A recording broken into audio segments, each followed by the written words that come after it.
Le fait que l'esclavage soit perçu comme quelque chose qui concerne avant tout les Africains est une vision tronquée de l'histoire de l'humanité.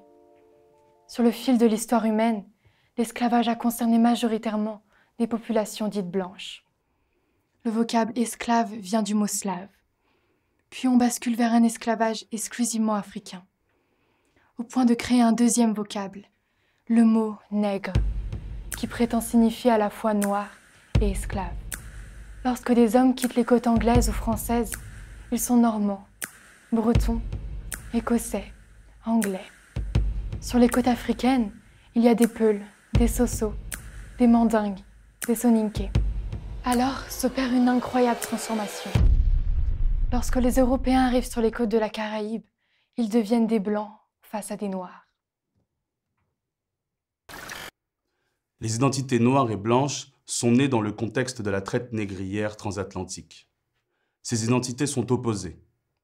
L'une, noire, est désignée comme inférieure, l'autre, blanche, comme supérieure. L'une est laide et dominée, l'autre, belle et dominante.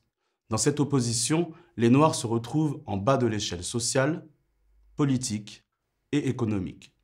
Contrairement aux idées reçues, ces deux catégories n'ont pas toujours existé. Avant cette période, il existait, certes, des Blancs et des Noirs, mais cela ne disait rien de leur statut.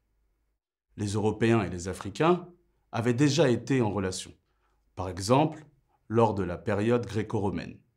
On pouvait donc être noir et esclave, blanc et esclave, ou inversement, noir et vainqueur, blanc et vainqueur.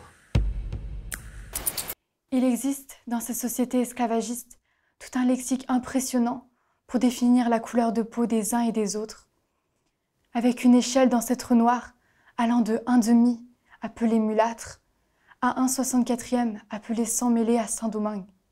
La couleur de peau revêt différentes possibilités sociales. Au fur et à mesure de cette cohabitation, d'une violence extrême, va apparaître une population appelée libre de couleur.